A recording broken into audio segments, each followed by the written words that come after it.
Remember, నా జీవితంలో కూడా, మన వ్యక్తిగత జీవితంలో నిజమైన క్రైస్తవుడు ఇలాంటి ధోరణ కూడా వెళ్తాడు. ఎలాంటి ఆ ధోరణ అంటే సెన్స్ ఉండదు. సెన్స్ అంటే స్పర్శ అనుకుందాం. మనకి ఎవరైనా గిల్లినారనుకో ఏమనిపిస్తుంది?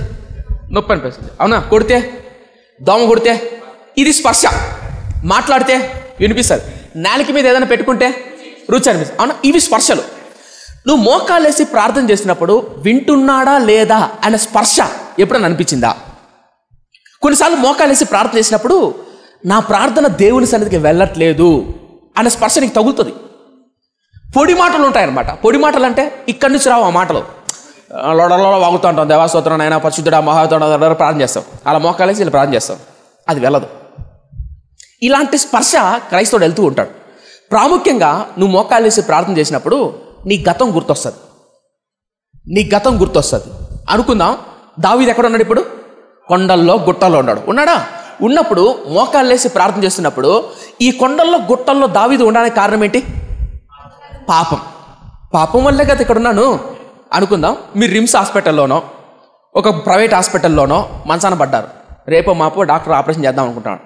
ఈ రోగం ఎందుకు వచ్చిందంటే తాగి తాగి తాగి చిక్కుడు గింజలు, లివర్ పాడయ్యో, క్యాన్సరో, హెచ్ఐవో రోగమో అందరికీ పాపాన్ని బట్టే వస్తాయని చెప్పట్లా, కొంతమంది పరీక్ష గుండా వస్తాయి. అయితే విషయం ఏంటంటే ఆర్థిక ఇబ్బందుల్లో, నిద్ర రాక, అప్పుల బాధలో పడుకుందామంటే ఇటు దొల్లినా నిద్ర రాదు, ఇటు దొల్లినా నిద్ర రాదు. అట్ట ఇట దొల్లి కింద దిండు మాత్రం అనిగిపోతుంది తప్ప నిద్ర మాత్రం రాదు, అవునా? అలా నిద్ర రానప్పుడు కూర్చుంటే ప్రార్థన చేద్దామంటే మోకాళ్ళు వేస్తావు, ప్రభువా అప్పుల్లో ఉన్నాను, నిద్ర రావట్లా, సమాధానం లేదు, ప్రశాంతత లేదు, రోగం, బాధ, వ్యాధి, పిల్లల భవిష్యత్తు ఇలా అలుముకుంటాయి. అలా అలుముకున్నప్పుడు ప్రార్థన చేయాలనుకుంటావు, ప్రార్థన చేస్తావు. వెంటనే నీకు తలంపు వస్తుంది. ఏంటంటే ఇదంతా జరగడానికి కారకుడవు నువ్వే, నువ్వు తీసుకున్న తీర్మానాలే, నీ అవివేకమే, నీ అజ్ఞానమే, నీ మూర్ఖత్వమే అని గుర్తొచ్చినప్పుడు నిజమేనయ్యా, కరెక్టేలే, ఇంకేం చేసినాంలే ప్రార్థన, మా ప్రార్థన వినపడదు, ఎందుకంటే నేను చేశాను కదా అని చెప్పి పడుకునే వాళ్ళు కొంతమంది. కానీ దావీదు మాటికి అడుగుతున్నాడు, అయ్యా వినయ్యా నా ప్రార్థన. ఇప్పుడు మా అమ్మ వింటుంది అనుకో, మళ్ళీ అడుగుతానా వినుమ్మా అని? అడుగుతానా? అడగను. వినలేదు కాబట్టే మా ఇటు చూడు విను 3 సార్లు అంటే కారణం తెలుసా? దావీదుకు స్పర్శ లేదు. మీకు అర్థం చెప్పేది? ఒకసారి 1 సమూయేలు గ్రంథం చూసారా? 2 సమూయేలు గ్రంథం, బుక్ ఆఫ్ 2 Samuel చాప్టర్ 15, 2 సమూయేలు గ్రంథం 15వ అధ్యాయం 30. అయితే దావీదు ఒలీవ చెట్ల కొండ ఎక్కుచూ ఏడ్చుచూ ఉందా లేదా? ఎందుకు కొండ ఎక్కుతున్నాడు? వాస్తవానికి దావీదు ఎక్కడ ఉండాలమ్మా? దావీదు ఎవరు? రాజు ఎక్కడ ఉండాలి? రాజ్యంలో సింహాసనం మీద ఉండాలి. కానీ ఎక్కడున్నాడు? ఒలీవ చెట్ల కొండ ఎక్కుచున్నాడంట. ఎలా ఎక్కుతున్నాడు? చెంగు మన ఎక్కట్లే, ఏడ్చుచూ అనుందా? తర్వాత చూద్దాం, అద్భుతమైన మాట. 30.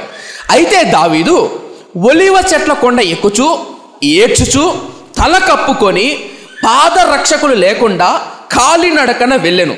అతని యొద్దనున్న జనులందరూ తలలు కప్పుకొని ఏడ్చుచూ కొండ ఎక్కిరి. అంతలో ఒకడు వచ్చి అబ్షాలోము చేసిన కుట్రలో అహీతోపేలు చేరి ఉన్నాడని దావీదునకు తెలియజేయగా. ఇది 31 వచనం, అద్భుతమైన మాట. అంతలో ఒకడు వచ్చి అబ్షాలోము చేసిన కుట్రలో అహీతోపేలు చేరి ఉన్నాడని దావీదునకు తెలియజేయగా, దావీదు యెహోవా అహీతోపేలు యొక్క ఆలోచన చెడగొట్టమని ప్రార్థన చేశాను. దేవుని ఆరాధించు స్థలం ఒకటి ఆ కొండ మీద ఉండెను. వారచ్చటికి రాగా అర్కీయుడైన ఉషై తలపై అర్థం చెప్తా. చాలు. ఇది సందర్భం. 55వ కీర్తన ఎప్పుడు రాశాడు తెలుసు దావీదు? ఇప్పుడు రాశాడు. ఎప్పుడు? సమయము 11:10. ఇప్పుడంటే ఇప్పుడు కాసుమా. దావీదు ఈ ఒలీవ చెట్ల కొండ ఎక్కుచూ ఎలా ఎక్కుతున్నాడు? ఏడ్చుచూ తల కప్పుకొని, పాదరక్షకులు లేవంట. పాదరక్షకులు అంటే చెప్పులు లేకుండా కొండ ఎక్కుతున్నాడు. ఇమాజిన్ చేసుకోండి, ఎవరైనా రాజు ఇంత దుర్భరమైన స్థితిలో వెళ్తున్నాడు. ఓ పక్క ఏడుస్తున్నాడు, తలకు మూసుకేసుకున్నాడు, దుఃఖపడుతున్నాడు. అంటే నేనేం చెప్పే ప్రయత్నం చేస్తున్నానంటే, ఉన్నతమైన రాజు ఇంత దిగజారిపోవడానికి కారణం పాపం. ఆ పాపానికి వచ్చిన శిక్ష. ఈ శిక్షలో ఏడుస్తున్నాడు, బాధపడుతున్నాడు, తలకు ముసుకేస్తున్నాడు, కాళ్ళకు ఎందుకు నా చెప్పుల్లో వేసుకొని రావచ్చు కదా? వేసుకొని వచ్చేది. కొడుకు తరుపుతున్నాడు, ప్రాణాలు గుప్పెట్లు పెట్టుకొని పరిగెత్తుకుంటూ వచ్చాడు. అనుకుందాం, ఇలా పరిగెత్తుకుంటూ వచ్చి కొండ ఎక్కుతున్నాడు. ఇంతలో ఒకడు వచ్చాడు. వచ్చి, రాజా దావీదు, అహీతోపేలు అని ఒకడున్నాడు, వాడు మహాజ్ఞానం కలిగినాడు. ఎవరు? అహీతోపేలు. ఈ అహీతోపేలు అనేవాడు నీ కొడుకుతో చేరాడు. నీ కొడుకు ఎవరు? అబ్షాలోం ఏం చేయాలనుకుంటున్నాడు? నిన్ను చంపాలనుకుంటున్నాడు. అలా నీ కొడుకుతో చేరి ఇద్దరూ కలిసి నీ మీద పగబడుతున్నారు, నిన్ను చంపాలనుకున్నాడు. అన్నప్పుడే ఇంకా భయం వేసింది. ఎవరికి? దావీదుకు. ఎందుకంటే అహీతోపేలు మంచి జ్ఞానం కలిగినవాడు, మంచి ఆలోచన చెప్పేవాడు. ఎవరు? అహీతోపేలు. అప్పుడు దేవుని సన్నిధిలో మోకాళ్ళ మీద పడి, అయ్యా చూడయ్యా, అప్పుడు రాసిన కీర్తన ఏది? 55వ కీర్తన. అర్థమైందా? ఇప్పుడు నా ప్రశ్న, ఇప్పుడు దావీదు ప్లేస్లో మనం ఉంటే కనుక ఏమనుకుంటామంటే, నేను చేసిన తప్పును బట్టే శత్రువులందరూ ఏకమయ్యారు, దేవుడు నా ప్రార్థన వినడు, వాళ్ళందరూ కలుసుకొని నన్ను చంపేస్తారు అనే భయం ఉంటుంది. ఉంటుంది. దావీదు అదే భయం కూడా వెళ్తున్నాడు. అందుకని అడుగుతున్నాడు దావీదు ఏమని?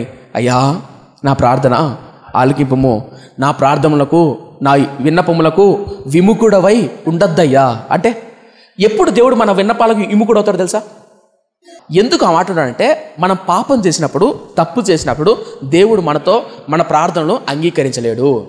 దీన్నే యెషయా భక్తుడు అంటాడు, మీ పాపములు మీ ప్రార్థనలకు అడ్డుగా వచ్చి ఉన్నాయి అంటాడు. గుర్తుందా? యేసుక్రీస్తు శిలువలో చనిపోతున్నప్పుడు తండ్రి అని ప్రార్థన చేస్తూ 7 మాటలు మాట్లాడతాడు. ఆ 7 మాటల్లో ఒక మాట, అందులో మనుషుల పాప భారాన్ని మోస్తున్నప్పుడు ఒక మాట అంటాడు. యేసుక్రీస్తు శిలువలో చనిపోతున్నప్పుడు మనుషుల పాప భారాన్ని అంతా తన భుజాల మీద పడుతున్నప్పుడు తండ్రి హస్తాన్ని వదిలిపెట్టేస్తాడు. తండ్రి కుమారుని యొక్క హస్తాన్ని వదిలిపెడతాడు. నా దేవా నన్ను ఎందుకు చెయ్యి విడిచితివి? రైట్. తండ్రి చెయ్యి వదిలిపెట్టేశాడు. ఎవరిని? క్రీస్తును. ఎందుకు వదిలిపెట్టాడు? పాపము తన మీద ఆరోపింపబడింది కాబట్టి. దీన్నే రోమిలకు రాసిన పత్రికలో, ఎఫెసీయులకు రాసిన పత్రికలో పౌలు రాస్తాడు. శిలువ మీద ఉన్నప్పుడు యేసుక్రీస్తు మీద పాపము ఆరోపింపబడింది కాబట్టి తండ్రి సన్నిధిని అనుభవించలేరు, మన ప్రార్థనలు వినపడవు. అదే దావీదు అంటున్నాడు, నా ప్రార్థన, నేను పాపం చేశాను కాబట్టి, నా చేసిన పాపాన్ని బట్టి ఆ శిక్షను అనుభవిస్తున్నావు కాబట్టి నా ప్రార్థన నీ సన్నిధికి రావట్లేదయ్యా, వినయ్యా. గుర్తుపెట్టుకోండి మిత్రమా, మనలో ఎవరైనా సరే పాపం చేసి ఆ పాపానికి శిక్ష గుండా వెళ్తున్నప్పుడు మీ ప్రార్థన వినబడలేదు, వినడు అని చెప్పి వెంటనే మోకాలు లేయద్దండి, మోకాలు లేయండి. వినయ్యా, మరలాడు, వినయ్యా, నా ప్రార్థన వినయ్యా, నా విన్నపములకు దూరంగా ఉండొద్దు నాయనా, నేను చేసిన పాపాన్ని బట్టి నా ప్రార్థన ఆలకించకుండా ఉండొద్దు ప్రభువా, వినయ్యా. భారంతో అన్న మాటలు వినయ్యా, తప్పు చేసిన వాస్తవమే, నా ప్రార్థనలకు, నా విన్నపములకు దూరంగా ఉండొద్దయ్యా. అద్భుతమైన మాట అంటాడు. ఎవరు? దావీదు. అలా అంటూ ఇప్పుడు కింద వర్ణిస్తాడు.